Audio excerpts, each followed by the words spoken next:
because I'm having so much fun with pneumatics. I don't know how much longer I'm going to go on with these videos, but I was thinking about this all day today. So I had to remember exactly how the old system of pneumatics worked versus the new system of pneumatics. I've only really used, quote unquote, the newer version, which is anything after, I don't know what year, but probably 30 years ago.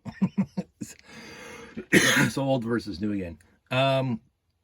So I created two rigs, old and new.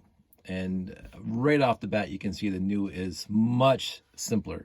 And only because I wanted to use storage tanks, because I'm going to have running motors. I didn't really need to use the storage tanks themselves, but it adds to it. So I put them in. So let's just focus on the old. The start has to use this brick, because there's positive pressure and there's negative pressure. So basically you have the input/output port, the port that's connected to the pump. And when the pump goes up, it becomes negative and it sucks air out of this one. So whatever's connected to this, it sucks the air out and sucks it into the pump and out the pump. When you press down on the pump, the air gets forced into the center and it comes out this side. So there's a valve. This one is in, this one is out. And there's the neutral, if you want to call it that, the one that's connected to the pump. And so you need these bricks for the old system. The other point of the old system is it uses exactly the same switches. Exactly the same switches. So you have, I'll just grab this one. You have off right in the middle, which means that this port is blocked. You have one side, which when the lever is on this side, it means that this side is active. When the lever is on that side, it means that this side is active. So it's the opposite when you're looking at the switch. When it's this side, this one is still closed. when it's over here, this one is still closed. So that it goes through here and out here, or it goes through here and out here. So this is a common between those two. So in or out, it comes in this one. That's one that's connected to the pump, or whatever else there is. And this is the one that's connected to the pistons on the new system. On the old system, it's kind of, well, basically, I'll show you. So I have this rig. So I have the pump over here, the original pump, that when it goes down, it pushes air into the hose. When it goes back up, it sucks air out of this hose. So negative up, positive down, positive pressure down.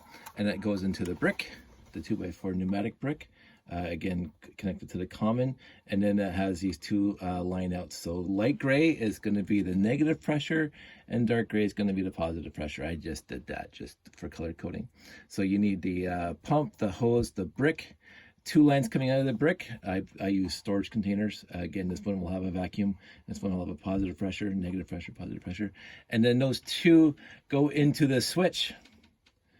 So positive goes into the switch, negative goes into the switch, and then from the switch, the common out goes to the pump. And I only have a piston. I only have new pistons, so I'm just using the clear one because I want to see it go up and down. But it's only connected at the bottom because that's all you needed. So basically, you can get rid of the air tanks and you put the brick near the switch, and then you can run one line to wherever the piston is. You don't have to run two in the old system. You only have to run one. The issue is, negative pressure is far less powerful than positive pressure on this, and I'll show you that right now. So I'm going to connect this thing up. Here's me connecting it to my battery rig. There we go. And I'm going to turn this on. Right now the switch is in neutral. So right now this thing is pushing air into here and sucking air out of here. And you can push a lot of air into here and to get this thing down to close to 0, positive PSI. It's not a lot. So anyway, we're going to go to the positive side first, which is, of course, I have to put the switch to this side, because this side, just like I said before, the dark gray is, let me just hold it here so you can see it. The dark gray is positive pressure. In order to open up this port here, you have to put it to this side, and the pump will go up.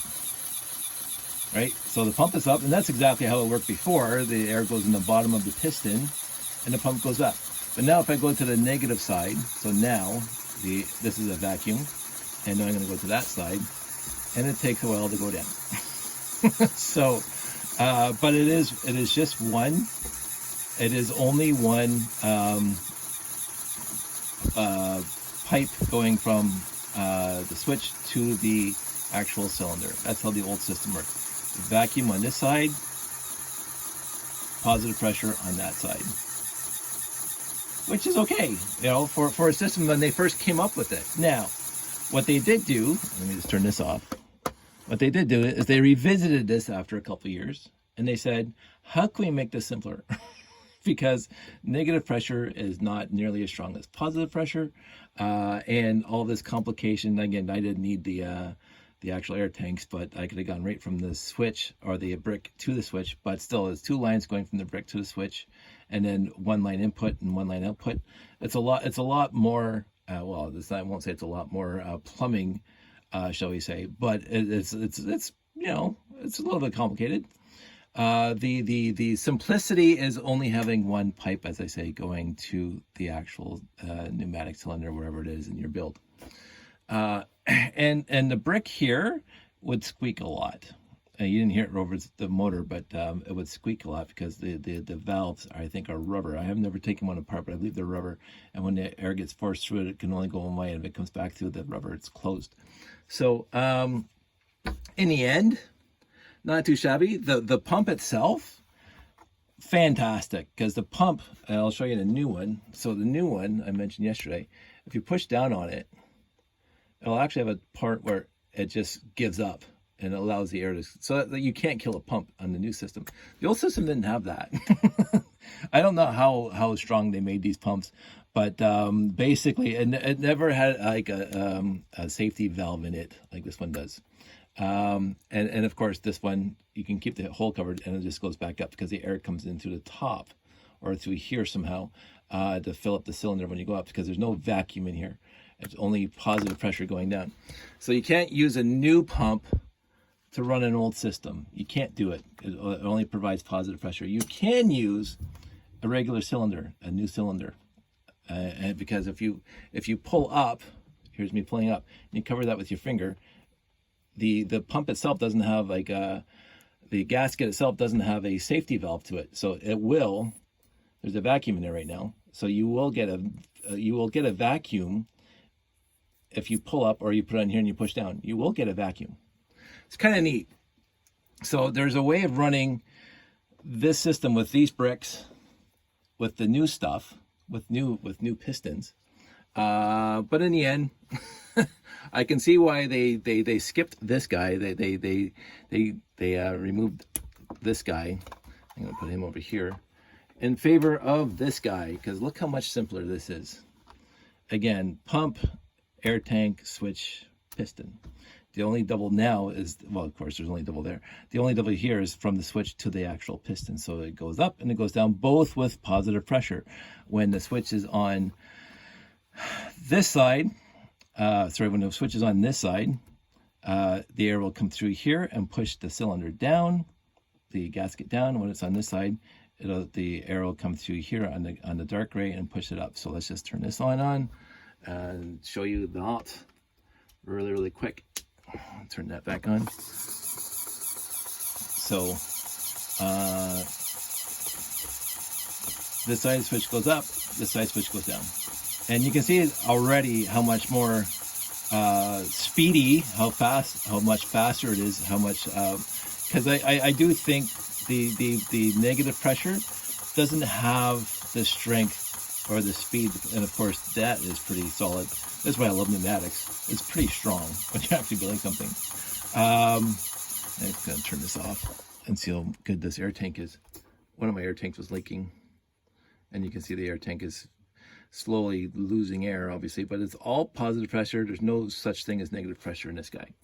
So I can see why the Lego company, or the engineers, went from this to this. And again, if you remove the air tanks, it would look a little simpler, but there's one extra piece in here that is not necessary, and removing this piece and adding the top input valve on the actual cylinders, brilliant. because again, the original cylinders did not have a top. It only had a bottom for positive to push up and negative pressure to push down. So both are, and again, I'm going to say this, and I've said this so many times, the Lego company over my lifetime has been extraordinarily awesome with the stuff they quote unquote invented for us kids to play with when we were growing up. This is just one small microcosm of how wonderful the Lego company was and coming up with new ideas, especially when they started inventing the Technic line or the Expert Builder line in 1977. Just so much fun. And again, I keep on saying I was born at the perfect age because Technic came out when I was 10 years old. And I got my first Technic set, my 854 go-kart. And again, I never got any pneumatics until I started buying used lots. And then I bought a few new ones when I started building with RCXs because I was going into the store all the time. I did not buy a new pneumatic set off the shelf before 1998. But the good part was in the early 2000s, the Lego company at the Lego Shop at Home was deep discounting the pneumatic accessory pack. So I bought 5 or 6. So I got plenty of air storage tanks, some pumps, small cylinders, big cylinders, blah, blah. Fantastic, because again, Shop at Home was fantastic back then, just getting rid of old sets that they weren't selling anymore in the stores. So I increased my pneumatics by quite a bunch. And we'll just push this aside. I was going to do this in part 2, but I'll do it in part 1. This is besides the blue that you see out here already built in. This is all the blue piping I have. But this is all my white piping or light gray piping and clear piping that's not been cut. This is my big bundle of dark gray piping that has not been cut. These are my parts and pieces of light gray, dark gray, yellow, which again, not used. I don't believe yellow was ever used in pneumatics. I think it was almost like the 854 go-kart that the yellow was used, I think, in a fire truck set. I can't remember at this time. But yellow was used, original yellow piping. But there's also clear. My friend told me that clear came in a few sets back in the day. And then I've been just acquiring all these pieces, because these rigid plastic pieces, because you can use these in pneumatics. So these are all the various sets over the years that had these pieces in it. And again, I got some really good long ones. And I'm not even bothering. I'm going to try to figure out what sets they came in, because every time I find them, they go in here. So I've been doing some cleanup of my pneumatic sets. Parts and pieces in here. I've been, again, reorganizing, because again, if you don't have Ziploc bags in your Lego collection, I don't know what you're doing. So all my T's and pipe to axle hole, my switches, both types, some miscellaneous parts that I've been using for running piping nicely, my pumps. All the pumps are in here, including a clear one. I think there's a black one there. And then the small cylinders / pumps. I did break a bunch back in the day, the small cylinders, unfortunately, because I was trying to modify them by drilling the holes bigger, because I wanted to make that pneumatic train work. And I screwed up a bunch. And I do not have them anymore. So, and I keep on meaning to find more. And I got just a few now. But, you know, I'm not even going to bother now. I'm just going to order online. I ordered these guys online. Fantastic company, and I'm gonna be playing with those in a stack, so I'm not gonna worry about that as much. And then just miscellaneous, all the regular cylinders, regular pneumatic cylinders in the bottom, including the studless ones and the studded ones, but they're all identical in here. And then the other pieces that you can make the double cylinders. They came in all the big cranes. This, I don't even know why that's in here. This is supposed to be my train bin, to lubricate, dry graphite to lubricate my my train wheels, motors and stuff. But I ended up in here. So I got a couple more of these pieces here to join these cylinders together. So I have now organized my pneumatics to the spot where I'm happy. This will just go in here. I have a Dacta set from a long time ago. The box was really beat up, but I kept the pieces for the pneumatics. Little builds that you can do. Really, really cool stuff. I mean, this is ancient stuff for what we talked about now. But Dacta was great and still is great. but this is a way for you to learn pneumatics really, really fast. It tells you how to build these things. That does various things. So I kept the paperwork throughout the box, which is, what I do. Oh, yeah, and I mentioned this thing the other day. This is my soccer ball vacuum pickup that I was going to build into a robot at one point for a GBC, and then I got around to it. C'est la vie. All these projects, all these unfinished projects that I've had in my head over the years, and every once in a while I'll stumble across them in my Lego room, and I'm going, I was going to do something with that, and nothing ever happened. So I will say 95% of the stuff I start building never got finished. The stuff I did get finished, such as my tower that you can see out in the upper right hand corner, it's fine. So I don't lose sleep over not finishing stuff. Just a quick thing at the end. You can see my pumps. The new pumps do not have springs on here. I take the springs off. Here's the spring that I took off of this guy here, because you don't want the motor to work harder than it has to.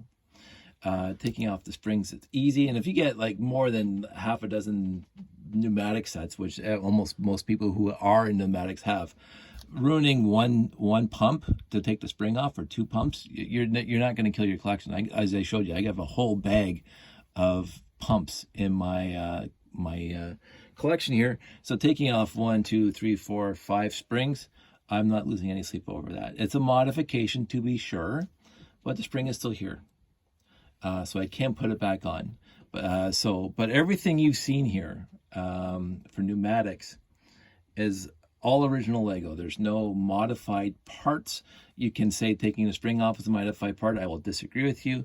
One of the things about pneumatic most sets is they tell you to cut the pipe so to specific lengths. So modifying the pipe is one thing. Taking off the spring, I think, is in the same category to make a nice pump on a motor. I do like to use the XL motors the best out of all the pumps I've ever made, because they're the strongest and they're basically unstoppable.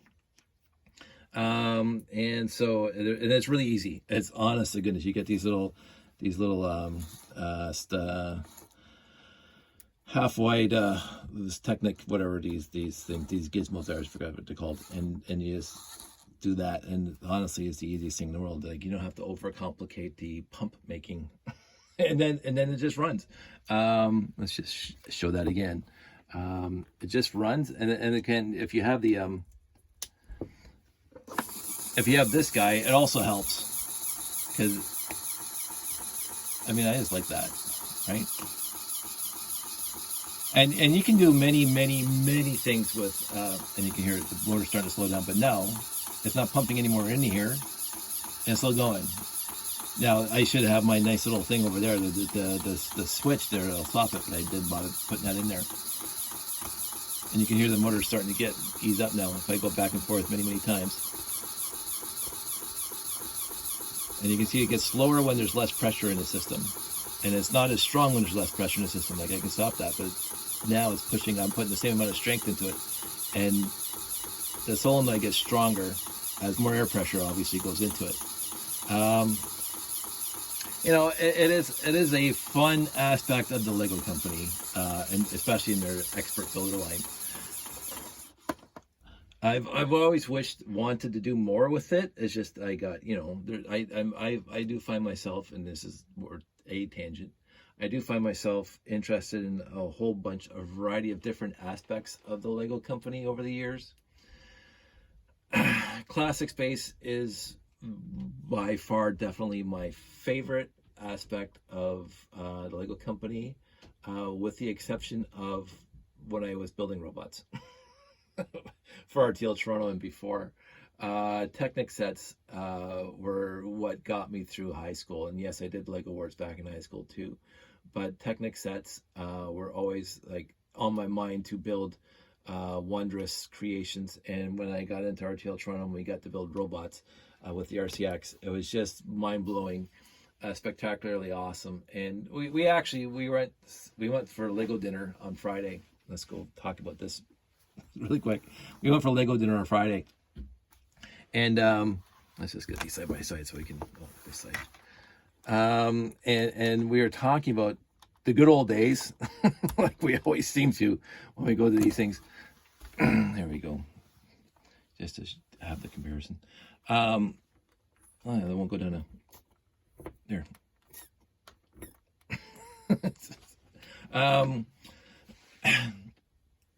I will be the first to say, if I had a time machine, and nobody's going to have a time machine, if I could go back, I would have pushed for a kinder, gentler RTL Toronto well before we actually got to the kinder, gentler RTL Toronto. But I was too busy having fun to be concerned with politics and soap operas. So there were some a few people in the early days of RTL Toronto that came to dinner that were not into robots. They were into castles or trains. And I will be the first to admit that, quote unquote, we shunned them. And it was, looking back at it, it was not nice. And so, because in the end, just a few years later, we did train one, right? So, because Jeff showed up and we did train one. And I will say this, and this is the only saving grace that I can say. I believe, at least from my experience and from me being there in on the in, none of it was malicious, but it was something like, oh, we like robots, and and nobody else does at the time, and so we focused on the robots, possibly to the detriment of RTL Toronto. The other thing that I will also say is that RTL Toronto, as a name for a Lego group, and I get where it came from, and I love Callum for it, but Rec Toys Lego was already on its way out. And RTL Toronto should have been straight up called Turolug from the beginning. But we didn't go down that route. We went to RTL Toronto, which I also saw with a bit of a detriment. But again, hindsight, by far, it's backseat driving. It's like 20, 30 years after the fact driving. I would say that overall, when you look back at the legacy of RTL Toronto, in the grand scheme of things, it's not like Lugnet, because Lugnet is just the most fantastic thing that ever happened to the fan base of Lego, that wasn't actually coming from Lego. RTL Toronto was, I won't say the premier, but it was pretty much up there, quote unquote, around the world for robot competitions at the time, Lego robot competitions at the time. And everybody who was interested was coming to our news group on Lugnet and wanting to come to our shows. And we attracted people from all over North America to our shows. And we did a whole bunch. I mean, RTL 1 through 12 or 14, like 2 or 3 a year for a while there. So there's always good spots and bad spots. Good things happen, bad things happen.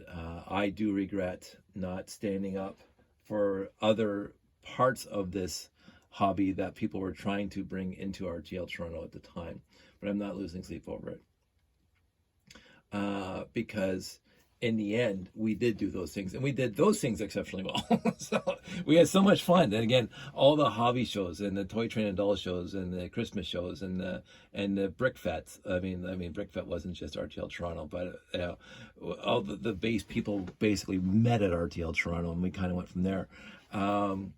RTL Toronto was a time and place that can never, and I hope never happens again. It is the past. It is something that I have very, very fond, 98% fond memories of. It's where I got to bounce ideas for all my stuff off of people, and having the monthly dinners and doing all the shows and hanging out with Callum and Chris and Derek and Jeff and Ian and seriously, the list of people that I met, Mario and Robs, the two Robs, and Ivan and John and other John, and even Jin Sato shows up with his dog at one of our shows, and everybody started coming to RTL Toronto shows.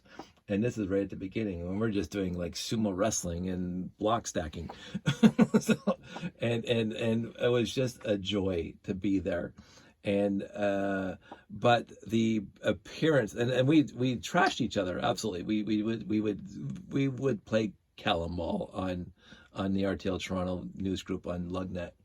but it was, I never took any of it maliciously. I didn't think it was done with a bad intent. Today's age, that never would have flown, and I perfectly understand that. It is what it is.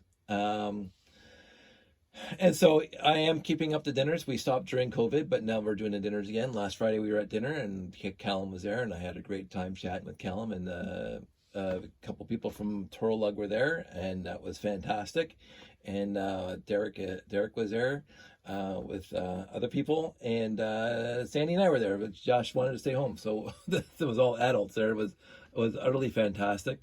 And we got to chat, and it was very, very comfortable. I found the dinner last Friday was really, really awesome, and I really enjoyed it, and I really enjoy going there and seeing people that I haven't seen in a while, and new people that I've coming out to dinner, because it's not RTL Toronto dinner anymore, even though I call it RTL Toronto, but it's now retro. Toronto Lego dinner. It's not Rec Toys Lego.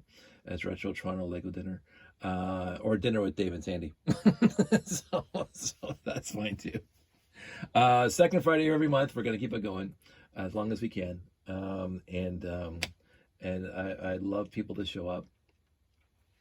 And so yeah, 26 minutes. So thanks for everybody for coming with me this far. I got a few more ideas. I don't know when I'm going to get to them. These things do take a little bit of time to build. And basically, I'm leaving all my builds together because I got so many pneumatics. I'll just put them in a box to maybe bring to a show someday to show that, that this kind of stuff, if people are so interested. I don't think I'll be dulling these base plates up as much as I dulled those ones up, but in the end, we'll see what happens. I am going to try a few other things that have been on my mind for a very long time when it comes to pneumatics, and I saw other people doing it years ago, and I will see what I can do. And if it works, I will videotape it. If it doesn't work, I will probably still videotape. Everybody stay safe, take care, and I will talk to you soon.